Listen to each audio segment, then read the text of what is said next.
আসসালামু আলাইকুম প্রিয় দর্শক, ভৈরব গোয়াট ফার্মের পক্ষ থেকে আবারও আপনাদের শুভেচ্ছা জানাচ্ছি। আমি মোহাম্মদ সবুজ ভুইয়া। আমরা এসেছি ঢাকার মধ্যবাড্ডায় মাহবুব ডেইরি খামারে। ওনার একটি চমৎকার একটি ডেইরি খামার এবং আরও এর সাথে অল্টারনেটিভ হিসেবে একটা গুরুত্বপূর্ণ একটা মেন যে ব্যবসাটা ওনার, উনি কিন্তু ডেইরির যে ওয়েস্টেজ খাবারগুলো দিয়ে যেটা ভরণ পোষণ করেন, বিশেষ করে অস্ট্রেলিয়ান ডরবার।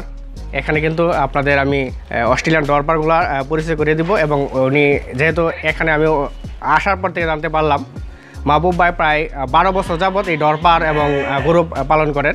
তো ওনার অভিজ্ঞতা আপনাদের সাথে শেয়ার করব, কিভাবে লালন পালন করলে আপনারা লাভবান হতে পারবেন, ডরপারে খামার করতে পারবেন। সাথে বয়ার আছে, ওনার দুম্বা আছে, দুম্বা বয়ার দিয়ে কিন্তু উনি এই খামারটা লাভবানে আছেন। আমি আপনাদের মাহবুব ভাইয়ের সাথে পরিচয় করে দেবো আপনাদের, এবং ডরপার এবং দুম্বা এবং গারলের মধ্যে পার্থক্যগুলো কিন্তু উনি আপনাদের আইডেন্টিফাই করে দেবে।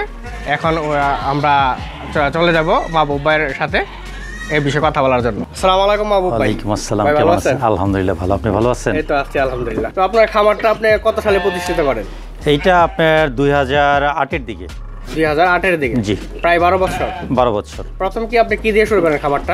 প্রথম আমি শুরু করি আপনার ডেরি দিয়ে, তারপর পাশাপাশি গারল, এরপর দুম্বা, এরপর হইলো অস্ট্রেলিয়ান দরপার, এরপর ওই যে আপনার আফ্রিকান বয়ার। এখন মোটামুটি সবগুলাই আছে আর কি। আচ্ছা আচ্ছা।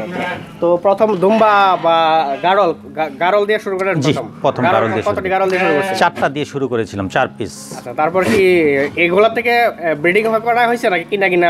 না, এইখান থেকে ব্রিডিং হওয়া শুরু হয়েছে, এইখান থেকে শুরু। দেন আমি কয়েক বছর বিক্রি করি না। এটা তো সাধারণত জানেন বছরে 2বার বাচ্চা দেয়। যদি আপনি 2-3 বছর সেল না করেন, মোটামুটি মাশাআল্লাহ দিল বেশ হয়ে যায়। দরপার এবং বেড়া বা গারলের মধ্যে পার্থক্যটা কেমনে আমরা বুঝতে পারবো যে কোনটা বেড়া? এইটা হলো যে অস্ট্রেলিয়ান দরপার, পশমগুলো সিল্কি থাকবে। জি, পশমগুলো সিল্কি থাকবে, একদম পশম সিল্কি থাকবে, বড়। এটা এগুলোর ওজন কেমন হয়? এটা 100 কেজির মতো আছে বর্তমানে। ওটা মেল। জি, দারুণ একটা জিনিস। এটা হলো দুম্বা। এটা হলো দুম্বা আপনার, এটাও মেল। বর্তমানে এটাও প্রায় 100 কেজির মতো আছে। 2 দাঁত বয়স, মানে নিউ অ্যাডাল্ট, 2 দাঁত। কালেকশন করছিলেন কোথা থেকে? এটা হলো আপনার কালেকশন করেছিলাম আমার এক ফ্রেন্ডের কাছ থেকে। ও নিয়ে আসছিল আপনার ইন্ডিয়া হয়ে আর কি, নিয়ে আসছিল।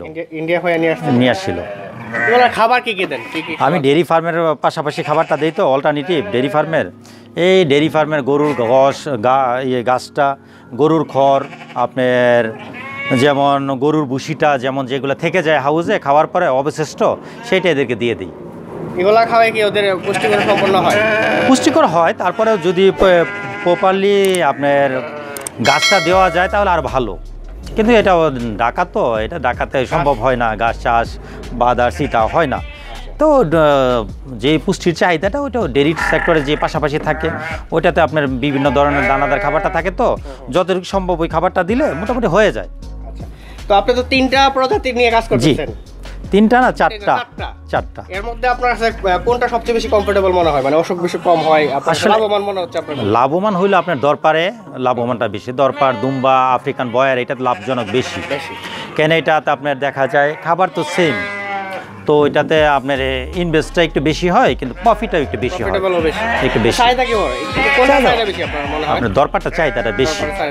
এটা মাংসের জন্য ভালো, আপনার সাইজে হয় বড়, এই কারণে ওইটার দামটাও একটু কম হয়, এই কারণে ওইটির চাহিদাটা একটু বেশি। ওরা কি বছরে 2বারই বাচ্চা দেয়? বছরে 2বারই বাচ্চা দেয়। এদের রোগ বালাই কি রোগ বালাই হয় এগুলো? শুধু পিপিআর ভ্যাকসিনটা করলে হয়, সাধারণত অন্যগুলার সমস্যা হয় না। ছাগলের খাবারে তো আমরা দেখি বেশিরভাগই আপনার পাতলা পায়খানা, ঠান্ডাটা বেশি লাগে, এগুলার কি এই ধরনের প্রবলেম? আপনি পিপিআরটা যদি করে দেন তাহলে অন্য সমস্যাটা হবে না, যেমন ঠান্ডাটা, পাতলা পায়খানাটা, এগুলো আপনার হবে না। একদম পিপিআরটা করে দিলে, আর বছরে 2বার পিপিআরটা করতে হবে। আর পিপিআরটা না করলে এই সমস্যাগুলো হবে। পিপিআর করার পরে কি আর কোনো ধরনের রোগ বালাই হয় না?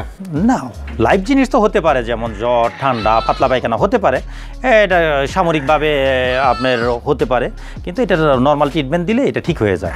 সাধারণত অন্য সমস্যা হয় কোন রোগটার ভিতরে বেশি সমস্যা হইলো আপনার এই পিপিআরটাতেই সমস্যা হয়, যেমন পাতলা পায়খানাটা বেশি সমস্যা, কিন্তু পিপিআর ভ্যাকসিনটা করা থাকলে এই সমস্যাটা আপনার হবে না। তো এটা সুন্দর হয়, এটা ভালো। এটা আপনারা এসে দেখতে তারা একটু দুষ্টমি করে, মানে হইলে একটু দলবদ্ধ হইলে মেলগুলা একটু সাধারণত একটু সমস্যা হয়। হ্যাঁ মাহবুব ভাই, জি তো এগুলো তো সবগুলোই আপনার বাইরের প্রোডাক্ট, জি, মানে সব বাইরের অন্য দেশ থেকে ইম্পোর্ট করা। জি তো আমাদের দেশে এগুলো স্যুট করে কিরকম? আমাদের আসলে আমাদের ওয়েদারটা খারাপ না তো, বাংলাদেশ ওয়েদারটা মোটামুটি খুব ভালো ওয়েদার, কেন এটাতে সমস্যা হয় না। যেমন বয়ারটা আফ্রিকান বয়ার, এটা ইজিভাবে আপনার করা যায়, এই ওয়েদারে শ্যুট করে কোনো ব্যাপার না। আপনার ও আফ্রিকান যেরকম ইটাতে এইখানে আরও ইজি ওয়েদার।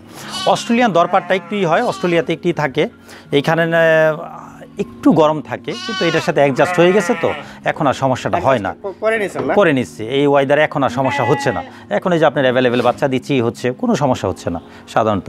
কিন্তু আপনার গরুর যে এরকম আপনার সমস্যাটা বেশি হয়, এরকম সমস্যাগুলো এইটাতে নাই, কেন অ্যান্টিবায়োটিক ধারণ ক্ষমতাটা এদের অনেক বেশি। দুম্বা বলেন, আপনার বয়ার ছাগল বলেন, আফ্রিকান বয়ারগুলা বলেন, আপনার দরপারগুলা বলেন, সাধারণত এগুলো অসুখ বিসুখ হয় না। আমি যেটা ফিজিক্যালি করতেছি তো সামথিং লাইভ জিনিস হতেই পারে, কিন্তু নর্মালি যে অন্য অন্য ইগুলা যেরকম অসুখ বিসুখ হয়, গাভীগুলা বা এগুলো এরকম হয় না, এদের অ্যান্টিবায়োটিক ধারণ ক্ষমতা অনেক বেশি। এগুলো কি গোসল টোসল করাইতে হয়?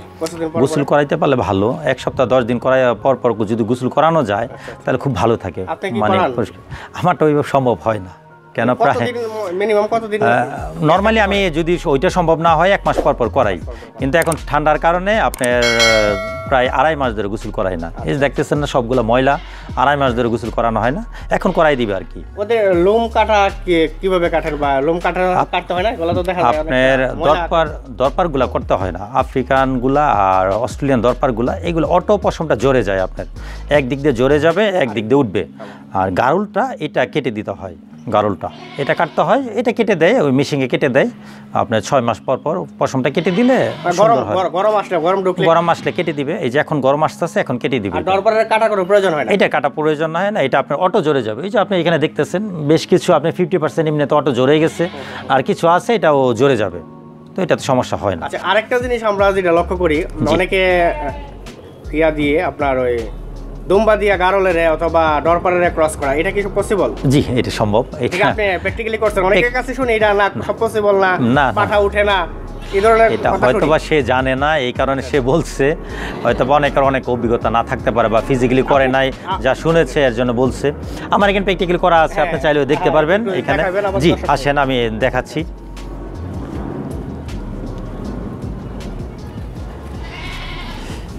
এই যেমন এটা হলো আপনার দুম্বা আর গারলের ক্রস। এর মা হইলো আপনার গারল, এর বাবা হইলো দুম্বা, এখন হইলো ক্রস। এই যে লেজটা আসছে, লেজটা হইলো আপনার এই যে মাংস চলে আসছে ফুল, অনেক মাংস আসছে এইটাতে। এই যেমন আপনার মাংস, এটা যদি গারল হইতেই হইতো না, এখন ফুল মাংস এটাতে। এই যে মাংস পুরা, এটা তো 3 মাসের বাচ্চা, এখনই মাশাআল্লাহ দিল যতটুকু আসছে, এটা বড় হইলে তো ফুল আসবে। এটা আর একটু কেটে দেওয়া হয়তো লিংক পড়ায়, তখন কি মাংসটা দুম্বার মতন হইতো, আরো ভালো হইতো, কিন্তু এটা অনেকে বুঝতে পারবে না, যে এই কারণে জাস্ট আমি রেখে দিছি ফিজিক্যালি অনেকে দেখার জন্য। এই যে আপনি যে প্রশ্নটা করলেন যেটা হয় কি না, এই প্র্যাকটিক্যালি আসলে সে দেখতে পারবে যে না হয়। দুম্বা দিয়া গারল বা ডরপারের ক্রস করা সম্ভব। আমি ইভেন্ট কি ট্রাই করতেছি, আপনার দেশি বেড়া যেটা আছে এটা আমি 2টা ট্রাই করতেছি। আপাতত প্রেগনেন্ট আছে, হয়তো সামনের মাসে বাচ্চা দিবে। বাচ্চা দিলে কেমন রেজাল্ট আসে, দুম্বা দিয়ে রেজাল্ট কেমন আসে তখন বলতে পারবো, কারণ ফিজিক্যালি দেখার পর বলতে পারবো। ওই যে আপনার ওই পাশে ওই যে দেখেন, ওই যে অস্ট্রেলিয়ান ডরপারগুলা, ওই যে 50% পশম জোরে গেছে, একটা তো 100% জোরে গেছে, ওগুলা 50% জোরে গেছে। ওই যে ওই পাশে ব্ল্যাক কালার, ওই যে দেখেন আপনার 50% জোরে গেছে, 50% জোরতেছে, এটা অটো জোরে যাবে এটা আপনার, কেন এটার বৈশিষ্ট্যটা এরকম। আচ্ছা ভাই, আপনার কাছ থেকে যদি কোনো খামারি ভাই গুলো নিয়ে নতুন খামার শুরু করতে চায়, আপনি কি তাদের কি ধরনের সহযোগিতা করবেন বা বিক্রি করবেন কিনা? অবশ্যই হেল্প করবো। কেউ যদি নিতে চায়, আমি তো আর সব এগুলোই করবো না, কেন আমার হচ্ছে আমি সেল করবোই, কেন প্রোডাকশন যেহেতু হচ্ছে আমার মার্কেটে সেল করতেই হবে। অবশ্যই যদি আসে, সে আইসা ফিজিক্যালি দেখবে, চয়েস করবে, দেন দামে হবে, নিয়ে যাবে, সমস্যা নেই। দরপারে কেমন রেট এগুলা? দরপারের রেটটা হলো যেগুলা বাচ্চা দিয়েছে, বাচ্চা সহ, এইগুলা প্রাইসটা পড়ে 60,000 টাকার মতো, আর যেগুলো প্রেগনেন্ট বড়গুলা এইগুলা পরে 50,000 টাকার মতো পার পিস। আর যেগুলো হইলো 6 মাস এরকম বয়সে নিতে 6 মাস 5 থেকে 6 মাস বয়সে যে বাচ্চাগুলো নিবে, এগুলোর ওজন হবে আপনার 25 থেকে 30 কেজি, প্রাইস পড়বে 25 থেকে 30,000 টাকা। আর যেগুলো হলো 3 থেকে 4 মাস বয়সী, এগুলোর ওয়েট হবে আপনার 15 থেকে 20 কেজি, এটার প্রাইসটা আসবে 20,000 টাকা। মানে বিভিন্ন ক্যাটাগরি অনুযায়ী দামটা আপনার নির্ভর করে। তো বয়ারের রেটটা কিরকম? বয়ারটা হলো এইটা কোয়ালিটির উপর ডিপেন্ড করে, যেমন বিভিন্ন সাইজ আছে, আপনার 70,000 আছে, 80,000 আছে, 90,000 আছে, 1.5 লক্ষ আছে, বিভিন্ন ক্যাটাগরি আপনার ওয়াইজ প্রাইসটা হয় আর কি। আর দুম্বা নিতে চাইলে দুম্বার ক্যাটাগরি ওয়াইজ প্রাইস, যেমন আপনার এইখানে যে ওই যে মেলটা আপনার এইগুলা নিলে যেমন 2 লক্ষ প্লাস মাইনাস, আবার এর থেকে বড় আছে এগুলো নিলেও 2.5 লক্ষ প্লাস মাইনাস, আবার যদি এর থেকে ছোটো নেয় দেখা যায় 1.5 লক্ষ প্লাস মাইনাস। তো প্রাইসটা ডিপেন্ড করে ওইটা কোয়ালিটির উপরে, ওয়েটের উপরে আপনার প্রাইসটা। 7-8 মাসের দুম্বা কি ধরনের আছে? 7-8 মাসের মতো আপাতত নেই, 7-8 মাসের মতো। সাধারণত আমরা যদি সেল করি যেটা 4 মাস বয়সে সেল করলে 80 থেকে 1 লক্ষ টাকা, আর যদি আপনার 9 থেকে 10 মাসে যেগুলো নিউ অ্যাডাল্ট হবে এগুলো সেল করলে আপনার 1.5 লক্ষ প্লাস মাইনাস। আর যেগুলো অ্যাডাল্ট অর্থাৎ আপনার প্রেগনেন্ট আছে বা প্রেগনেন্ট হয়েছে হবে এরকম একদম পূর্ণ বয়স্ক আর কি, অর্থাৎ 12 থেকে 15 মাস, তো এইগুলো নিলে আপনার দেখা যায় 2 লক্ষ প্লাস মাইনাস। এর থেকেও যদি বড় হয় সাইজে তখন দেখা যায় 2.5 লক্ষ প্লাস মাইনাস, মানে সাইজের উপর ডিপেন্ড করে আর কি। বছরে 2 বারই বাচ্চা দেয়? দুম্বা বছরে 2 বার বাচ্চা দেয় না, অনেকে হয়তো বা বলতে পারে 2 বার বাচ্চা দেয়, যেটা আমি ফিজিক্যালি যেটা পেয়েছি আপনার এটা 1.5 বছরে 2 বার বাচ্চা দেয়। মানে সাধারণত বয়ার ছাগলগুলা বলেন, আপনার আফ্রিকান বয়ারগুলা বলেন, আপনার ওই ডরপারটা বলেন, এইগুলা হলো আপনার বছরে 2 বার বাচ্চা দেয়। 14 মাস লাগে না, এটা ন্যাচারালি যেটা হয় আপনার বাচ্চা দেওয়ার পর 18 থেকে 21 দিনের ভিতরে আবার নতুন করে কনসেপ্ট করে ফেলে। আর দুম্বাটা এটা হয় না, দুম্বাটা একটু মিসিং হয়। আচ্ছা, একটা জিনিস আমার মেন সমস্যা দেখি আমি, আবার কাঁচা ঘাস না থাকার কারণে বাচ্চাগুলা পর্যাপ্ত পরিমাণে দুধ পায় না। এই ধরনের প্রবলেম কি আপনার না হয়? আমার এখানে আমি এরকম দেখি না, মাশাআল্লাহ দিলে আমার এখানে যেগুলো হয় সাধারণত আমি দেখি যে পরিপূর্ণতাই, কিন্তু ঘাসের তো বিকল্প নেই। ঘাস যদি হয় সেটা সে যদি দানাদার খাবারও না খাওয়ায়, ঘাসও না খাওয়ায়, সেই ক্ষেত্রে তো আর পুষ্টির অভাব থাকবে, দুধের পরিমাণ কম হবে।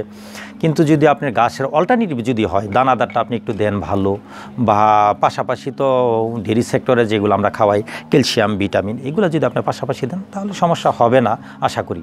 আর যদি আপনার পর্যাপ্ত পরিমাণ ঘাস থাকে তাহলে তো দানাদার প্রয়োজন নেই। কতগুলো ডরপার আছে আপনার এখানে? বর্তমানে আমার এই শেডে মোটামুটি আপনার সবকিছু মিলে 100-র মতো আছে, 100-র মতো আছে প্লাস মাইনাস। কেমন টাকা খরচ হইতে, আবার খাবারের পিছনে কেমন টাকা খরচ? আমি তো আসলে এটার ভিতরে আইডিয়া অনুসারে যদি আমি করি, যেমন এখন যদি দানাদারটা হিসাব করি তাহলে হয়তো পার পিসে আপনার 5-7 টাকা পড়তে পারে প্রতিদিন, 5-7 টাকা হতে পারে পার পিসে ওরকম, যদি গাছটা না দিই। গাছ দিতে পারলে মনে খরচটা আর কম। গাছ দিতে পারলে তো আপনার 0% দানাদার, কোনো কস্টিং আসবে না। কেন আমি ওইটা এখন তো চারণ ভূমির কোনো ব্যবস্থা নাই, এটার ভিতরে যা ঘোরাফেরা করে, এইটার ভিতরে ঘোরাফেরা করলে আমার স্টাফরা যখন করে, যখন খাবারটা দেয় বিকেল টাইমটা মানে মাঠে 1 ঘন্টার মতো রাখতে পারে। ওই স্টল ফিডিং করতে চাইলে কি এগুলো সম্ভব? মানে এক জায়গায় বন্দি কইরা পালতে চাইলে, কারণ অনেকে ছাদের উপরে ফেলে, সম্ভব, এটা চাইলে সম্ভব না। যদি সেইখানেও সেই একটু দানাদারটা ভালো দেয় বা এইটা খড়টা দেয়, বরং আরো ভালো হবে। আরো আপনার সাইজ অনুসারে অঞ্চলে দেখা যায় জায়গা খুব কম, চাইলে জায়গা নাই, ওরা অল্প কিছু ছাদের উপরে পালতে চায়, চাইলে পালতে পারে, কোনো সমস্যা নেই। কেন এটাতে আপনার গন্ধ নেই, আর ওরকম কোনো যন্ত্রণা করে না, জ্বালা যন্ত্রণা বা ডিস্টার্ব করে না, তো ওই হিসাবে করতে পারে। আরেকটা মেইন সমস্যা ভাই, জি আপনার গন্ধের কথাটা বললেন, আমরা দি ছাগলের যে পাঠাগুলা ওরা প্রচন্ড গন্ধ করে, ও ডরপার বা দুম্বার এই ধরনের গন্ধ আছে না? দুম্বা আপনার ডরপার এগুলো গন্ধ নেই। আপনার ছাগলের ক্ষেত্রে গন্ধ আপনি বলছেন ঠিক আছে। আমি যে বয়ারগুলা পালতেছি বা বয়ার পাঠাগুলা আপনি দেখেন, আমি 2.5 মাস ধরে গুছু করাই না, আপনি দেখেন বিন্দু পরিমাণ গন্ধ আছে কিনা। কেন এটা গন্ধ নেই? হ্যাঁ, গন্ধ হবে। আমাদের অনেক দেশি ছাগলগুলা বা অন্যগুলা যেগুলো পালে সেটা গন্ধ করে। তারপর আবার হয়তো বা খাবার দাবার বা পরিবেশের কারণে হতে পারে। পরিষ্কার পরিচ্ছন্নর তো কোনো বিকল্প নেই, এটা অবশ্যই পরিষ্কার পরিচ্ছন্ন রাখতে হবে, তাহলে ভালো থাকবে। আপনার 12 বছর খাবার চালানোর মধ্যে আপনার মনে করেন কোন কোন জায়গাগুলো আপনার ভুল হয়েছে, তারপর আপনি সংশোধন করতে পারছেন? যেমন ভুলের ভিতরে কোনটা হয়, যেমন বৃষ্টি যখন হয়, যখন বালু মাটিটা থাকে, এটাতে হয় কি আপনার পায়ের খুঁড়াগুলা যেটা আছে এটা বালুতে খেয়ে ফেলে। তো এটার জন্য বেটার হলো মাচা করে দিতে পারলে, যখন বৃষ্টির সিজনটা থাকে অল টাইম মাচায় থাকলে ভালো হয়। আর মাচা যদি না থাকে তাহলে বালু মাটিতে না রাখা, যদি শুকনা মাটি, ন্যাচারাল মাটি যেগুলো হয় বা লাল মাটি, এই মাটিতে থাকলে ভালো হয়, তাহলে পায়ের খুঁড়াগুলো ভালো থাকবে। এই কারণে আমার মনে হয় এটা ভালো হয় আর কি। তো এটা আমি যেটা ফিজিক্যালি করার পরে এটা আমি বুঝতে পারলাম যে এই একটা সমস্যা হয় বালুতে রাখার কারণে। আর আমার এটাতে থাকে তো সারাদিন এটাতে থাকে, রাত্রে আমার ডেয়ারি ফার্মে চলে যায়। আপনার তো ডেইরি আর এটা সাথে সাথে আছে, আপনার মনে হয় কোনটা আপনার কাছে বেশি সুবিধাজনক মনে হচ্ছে আপনার কাছে? আমার মনে হয় ডেইরিটার থেকে এটা সুবিধা বেশি, কেন ডেইরিতে যে ইনভেস্টটা করা হয় এর থেকে 50% কম ইনভেস্ট এটাতে, কিন্তু আপনি যদি প্রফিট হিসাব করেন যায় ডেইরির থেকে 50% প্রফিট এটাতে বেশি। ওইখানে তো শ্রমিক বা রাখালও বেশি লাগে, রাখাল বেশি লাগে, আপনার ওইটাতে দানাদার খাবার কস্টিং বেশি লাগে, আপনার আদার্স ট্রিটমেন্টের খরচ বেশি লাগে, আপনার একটা গাভিও কিনতে হয় অনেক টাকা দামের, 2.5 থেকে 3 লক্ষ টাকা করে। তো ওই হিসাবে ওইখানে যেই আপনার প্রফিট, ওই হিসাবে এটাতে প্রফিট বেশি, ওইটাতে ইনভেস্ট হিসাবে প্রফিট কম, এটাতে ইনভেস্ট হিসাবে প্রফিটটা বেশি। অনেকে ভাই বলে যে খামার, গরু ছাগলের খামার বা দুম্বার খামার দেওয়া সংসার চালানো সম্ভব না, আসলে কি সম্ভব না? সে যদি আসলে না বুঝতে পারে তাহলে তো তার জন্য অসম্ভব, এটি স্বাভাবিক। দেখতে পাচ্ছি ভাই জানে আর না জানে অনেক মানুষ এই খামার দিতে শুরু করছে। এটা হলে তো হবে না, কেন আগে খামার শেষ লস, সবার উপরে যেগুলা লস সে জানে না, এর জন্য তার লস। যে জানবে তার জন্য লস নেই, কেননা আপনার একটা জিনিস আপনার যে আগে শিখতে হবে, জানতে হবে আমি কি করব, আসলে আমি কি করতে চাই, আমি কি পারবো, কি করতে পারবো, কি করতে চাচ্ছি আমি প্রপারলি আগে প্রথমে তার টার্গেট নিতে হবে, সেই সম্বন্ধে জানতে হবে, শিখতে হবে, দেন তারপরে শুরু করতে হবে। তার কি প্রস্তুতি নেওয়া আমার মনে হয় যে নতুন তার জন্য আমার মনে হয় অবশ্যই অন্তত বেশি না হইলেও 15 থেকে 1 মাস একটা ট্রেনিংয়ের দরকার আছে, সাধারণ জ্ঞানটুকু তার দরকার আছে। সে সমস্যা হলে কি ট্রিটমেন্ট করবে, তার একটা ছাগল বা একটা দুম্বা বা একটা বেড়ার সমস্যা হলে সে দৌড় দিয়ে ডাক্তার কাছে গেল বারবার, সে বা ডাক্তার ভিজিট দিতে সে কুলাইতে পারবে না, সে পালবে হলো 3টা 4টা, সে কীভাবে কুলাবে? তার জন্য প্রাথমিক তার যেই ট্রিটমেন্টটা দরকার, পাতলা পায়খানা, জ্বর, ঠান্ডা এইসব হলে যে প্রাথমিক যে ট্রিটমেন্টটা সে নিজে করবে, এটার জন্য তার সাধারণ জ্ঞানটুকু থাকা দরকার। প্রথম কতগুলা দিয়ে শুরু স্টার্ট করা সবচেয়ে ভালো আমার মনে হয় যদি নতুন হয়, একটা পালা বা 2টা পালার মধ্যে পার্থক্য আছে, এবং একটা টিম পালার মধ্যে কিন্তু একটা বিরাট ধরনের পার্থক্য আছে। যদি নতুন সে হয়, একদম নতুন হয়, সেই ক্ষেত্রে যদি সে শুরু করে, ইনভেস্ট কম থাকলে হয়তো বা সে 4টা দিয়ে শুরু করতে পারে, মানে 3টা ফিমেল 1টা মেল দিয়ে শুরু করতে পারে। আর যদি ইনভেস্ট বেশি থাকে সেই ক্ষেত্রে হয়তো বা 10টা দিয়ে শুরু করলো, আপনার 8টা ফিমেল নিল, 2টা মেল নিল, সেটা দিয়ে শুরু করতে পারে। তারপরে দেন যদি সে ভালো মনে করে যে আমি ভালো করতে পারতাছি, ভালো হচ্ছে, সেই ক্ষেত্রে সে ধীরে ধীরে বাড়াইতে পারে। গাড়লগুলা কত মাস বয়সে ওরা দুম্বাগুলা কত মাস বয়সে ওরা কনসেপ্ট করার বা ডাকে বা হেঁটে আসে? আপনার দুম্বাগুলা যেমন আপনার নরমালি যেটা হয় 8 থেকে 9 মাস পর থেকে আপনার কনসেপ্ট করে। একই বয়স না, দেখা যায় গ্রোথটা যদি ভালো হয়, গ্রোথটা ভালো হলে দেখা যায় এর আগেও কনসেপ্ট করে ফেলে, কিন্তু নরমালি যেটা হয় আপনার 8-9 মাসেই এজুজেল ভাবে কনসেপ্ট করে আর কি। তো আপনার মেইনলি যেটা হলো, আপনি একটা কথাই বললেন, যেটা আপনার লস হবে না, সে প্রাথমিকভাবে যেটা কিনবে সেটা দেখে শুনে কিনবে, বাজার থেকে কিনবে না, 2 টাকা কম হলেও কিনবে না, কেন সেটা ভ্যাকসিন করা আছে কিনা, ভালো কিনা সে জানে না। যে কোনো জায়গা থেকে কিনুক, ফার্ম থেকে কিনুক, যেটা জানা শোনা ভালো সে সেটা প্রয়োজন মতো সে ফার্মে আসুক, দেখুক, যে নতুন সে আইসে একটু দেখুক সে পরিচালনাটা করতেছে কীভাবে, সাময়িকভাবে হয়তো 1 সপ্তাহ দেখার পরে যেই প্র্যাকটিক্যালি যেটা দেখা হইলো সেটা থেকে সে অনেক কিছু শিখতে পারবে। আচ্ছা ভাই, ছাগলের মধ্যে তো অনেক ধরনের জাত আছে। জি, হরিয়ানা, সিরোহি, এই ডরপারের মধ্যে কি ধরনের কোনো জাত আছে? ডরপারটা শুধু ডরপারই হয়, ডরপারটা হয়, আর যেমন সাউথ আফ্রিকার আরেকটা হয় যেটা আফ্রিকান বলে আর কি, আফ্রিকান। অস্ট্রেলিয়ান ডরপার আর সাউথ আফ্রিকান যেটা সেম ক্যাটাগরি হয়। আপনি তো 3-4টা জাত নিয়ে কাজ করতেছেন, তার মধ্যে আপনার ওজন বাড়ে কোনটা বেশি, দ্রুত আপনি ওয়েট গেইন করে কোনটা বেশি? দ্রুত ওয়েট গেইন করে আপনার এই ডরপারগুলাই। যেমন একটা বাচ্চা 3 থেকে 4 মাসের একটা বাচ্চা আপনার 15 থেকে 20 কেজি ওয়েট হয়, 5 থেকে 6 মাসের একটা বাচ্চার ওয়েট হয়ে যায় আপনার 25 থেকে 30 কেজি, আপনার 1 বছরে একটা ওয়েট হয়ে যায় 50 থেকে 60 কেজি, 2 বছর হয়ে গেলে ওয়েট হয়ে যায় আপনার 2.5 থেকে 3 মণ, অর্থাৎ 100 থেকে 120 কেজি। মাশাআল্লাহ, সর্বোচ্চ মোটামুটি ভালো, সর্বোচ্চ ওয়েট হয় 140 কেজি পর্যন্ত, মানে ডরপারটা। দুম্বাটাও সর্বোচ্চ আমি যেটা দেখেছি আমার এখানে সর্বোচ্চ 140 কেজি পর্যন্ত হয়েছে। আচ্ছা ভাই, ভালো থাকবেন। জি, আপনি ভালো থাকবেন ইনশাআল্লাহ। খামার ইনশাআল্লাহ আরো সফল হোক, আর আপনাকে দেখে আরো নতুন নতুন খামারে যারা উদ্বুদ্ধ, ঠিক আছে, আর যারা ছাগল লাগবে বা ছাগল তো নয়, ডরপার, বয়ার অথবা দুম্বা নিতে চাইলে ইনশাআল্লাহ মাহবুব ভাইয়ের সাথে যোগাযোগ করতে পারেন। উনি একজন অভিজ্ঞ খামারি, প্রায় 12 বছর যাবত উনি খামারটা পরিচালনা করছেন, এবং অনেক প্রবলেম আমি দেখি অন্য জায়গায় যে কেনার পরে একটা সাপোর্ট ওনারা পায় না, অসুস্থ হয়ে গেলে এই ধরনের সাপোর্টটা পায় না। আপনার ক্ষেত্রে তো ইনশাআল্লাহ এই সমস্যা আমার ক্ষেত্রে আমার কাছ থেকে না কিনলেও আমার সাপোর্টটা পাবে, কেন যদি আমার কাছে নাও কিনতে চায় তারপরেও সে চাইলে অবশ্যই সাপোর্ট পাবে।